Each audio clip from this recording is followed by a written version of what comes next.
Celebrations for Holi have been taking place across India since Wednesday. The occasion marks the beginning of spring, but also the love of Hindu god Krishna and his consort Radha. The festival represents the triumph of good over evil and new beginnings. The importance of today is that everyone forgets their mistakes, shortcomings, and with Lord Shiva and Parvati, as their witnesses join hands and move on shoulder to shoulder. Holi is one of the most popular festivals of the year, and traditions vary across the country of 1.4 billion. Commemorations also include throwing powder, music, and dancing to drum beats. Up in the north, women celebrate by playfully hitting men with sticks in response to their teasing as part of a ritual. Today, I did not feel the sticks hitting us. Rather, I felt love being showered everywhere. It's an illusion what you see here, and what I see. Here, it's chanting Radhe Radhe and showering love. Right, Shalom, giving all glory, honor, and praise to Yahweh Bahasham, Yahweh Shai Bahasham, Chakwadash. Double honors to the apostles and the elders of Great Millstone who teach and rule well. Shalom to the elect, pushing this truth in the four quarters of the earth. Lord willing, we be of that number. It's your brother Tobiah Yakunah coming at you with a quick lesson, and Lord willing, it's edifying. I just want to go into, we got Elam, which are the so-called East Indians, celebrating this holiday tradition of man called Holi. And we already know that the word holy means separate in the Hebrew. When you look it up in the blue letter, holy means separate. And our people, so-called Negroes, Latinos, and Native Americans, and those scattered throughout all nations, which we could be scattered through, we are scattered throughout the nation of Elam as well. Our people are, the spirit of Israel, and physically, we've been scattered throughout all nations. So, just getting at this, when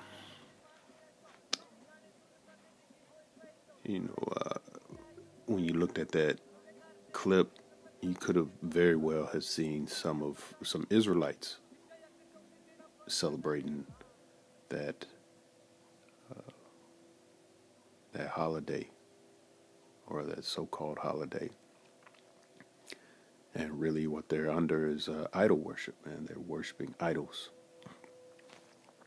So let's just start out by, I'm going to grab Genesis 10 and verse 22. The children of Shem, Elam, Asher, and Arphaxad, and Lud, and Aram. So that's just proving that Elam is also a Shemite. You got this thing with the anti-Sem thing going around, with the 1948ers. They can say that because really there's no such thing as Sem in the Bible. The word is Shem. So we're Shemites, Hebrew Israelites are Shemites. Elam is a Shemite. Moab, so-called Chinese, Ammon, so-called Japanese, they're Shemites. So there's more than one nation of people that are Shem. Just making that quick point. This is Isaiah 40 and 15, because we're talking about, the nations and what they celebrate. They celebrate these tradition of men. They celebrate idols. And in that holy, I think they go into, what's that, Radha and Krishna. They're idols. They don't really exist, man. It's just made up. They have nothing to do with the power that created the heaven and the earth. All right. And with that being said, let me grab this real quick. Psalms 96 and 5. For all the gods of the nations are idols, but the Lord, Yahweh, Lord is all caps, so that's Yahweh in the Hebrew, made the heavens. Okay? So when you go to Genesis 1 and 1, in the beginning, the Most High, or God, created the heaven and the earth. The Lord, Yahweh, he commissioned his angels, led by the chief angel, Yahweh Shai, to create the heavens and the earth. All right? So that word God there is Elohim. It's plural form for angels. And like I said, those angels were led by the chief angel, Yahweh Shai, to create the heaven and the earth. All right. So going back to Isaiah 40 and 15, behold, the nations are as a drop of a bucket, and are counted as the small dust of the balance. Behold, he taketh up the isles as a very little thing. So this is how the Lord feels about the other nations. The Lord he chose one nation, man. He has favorites. He has a favorite flower. He has a favorite fruit. That flower is the lily. The fruit is the pomegranate. And he has a favorite nation, which is Israel, or Yashar Allah in the Hebrew. And that's you so-called Negroes, Latinos, and Native Americans, and those scattered throughout other nations, even Elam, even the nation of India, so-called India, celebrating idols, So this is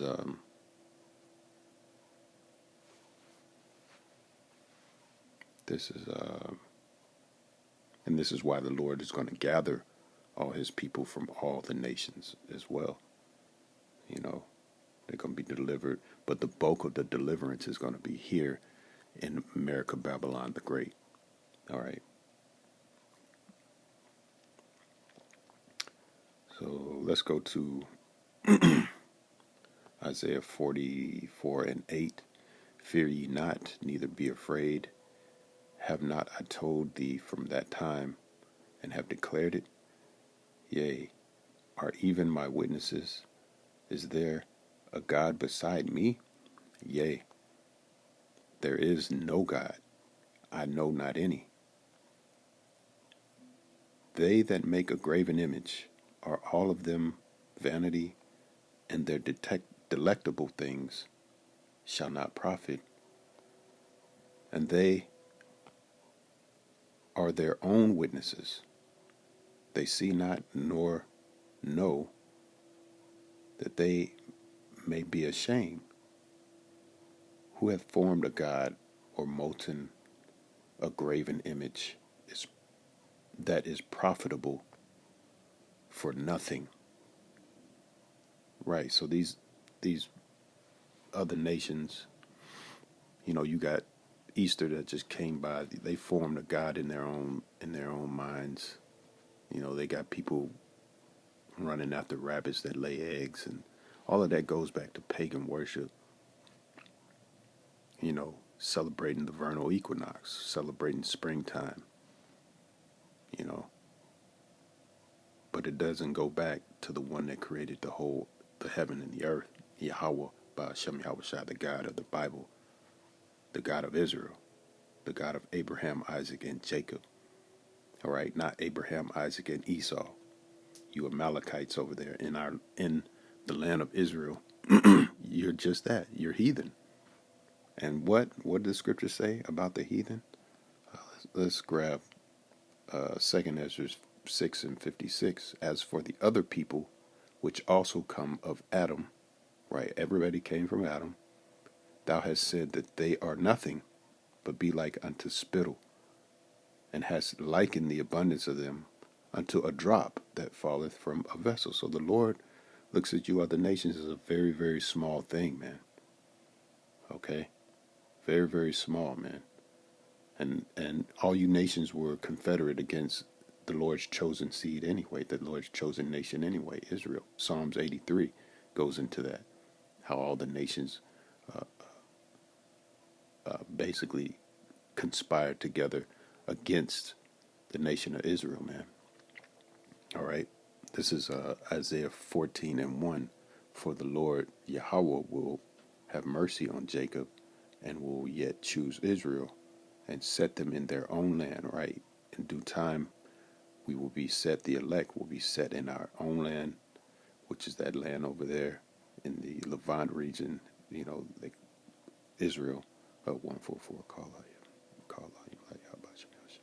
Going to be set over there after it gets cleansed by ICBM missile and nuclear fire.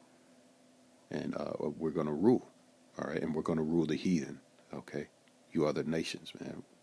All right, it says, and set them in their own land, and the strangers shall be joined with them, and they shall cleave to the house of Jacob.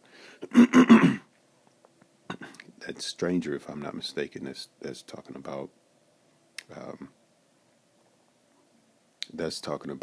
Israelites, okay? Proselytes.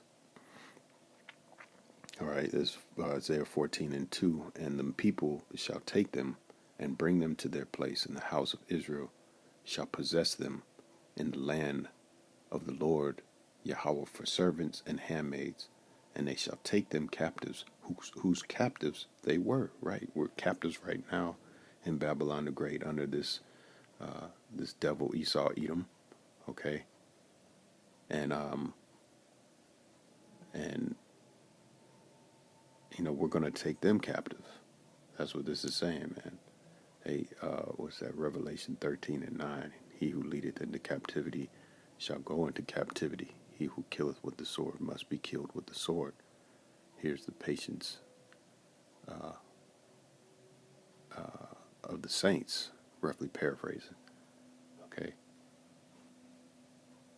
So Esau, Edom, for all that rape, robbery, and murder and slavery, chattel slavery, you're going into slavery.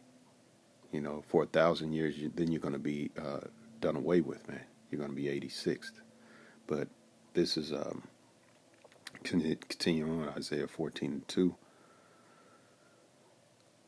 And the house of Israel shall possess them in the land of the Lord Yahweh for servants and handmaids, and they shall take them captives, whose captives they were, and they shall rule over their oppressors. Right, all the nations oppress us, man. All right, Elam in his gas stations selling us stale food, dead food, cigarettes and liquor, and fake gold, fake jewelry. Hey, he's going into captivity too, man, because they all eat off of the children of the Most High, man.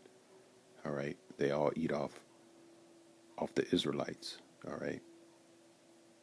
This is Isaiah 14:3, and it shall come to pass in the day that the Lord Yahweh shall give thee rest from thy sorrow and from thy fear and from the hard bondage wherein thou wast made to serve. Right, we're going to get rest eventually. And it's on the horizon, man. It's coming, man. Esau, 2 Ezra 6:9, for Esau is the end of the world, and Jacob is the beginning of it that followeth, man. Yeah, his age, his world is coming to an end, man. Just how ancient Rome fell and crumbled, you can see it's doing the same, man. And all those the kings of the earth are being gathered and being drawn in by, that bastard over there in the Middle East, those 1948ers being drawn in through that conflict, the Gaza-Palestinian conflict. They're being drawn in for a purpose, man, for judgment. Yahweh Shaphat, Jehoshaphat, the valley of Jehoshaphat, Yahweh's judgment. They're being judged. They're going to be judged, man. It's going to be a lot of bloodshed, man. All right. It says, let me see. So, yeah, I think that makes the point. Lord willing, this was edifying. I want to give all glory, honor, and praise to Yahweh Ba'Hashem, Yahweh Shai Ba'Hashem, Ruach HaKodesh, double honor to the apostles and elders, great millstone, and shalom to the elect. Shalom.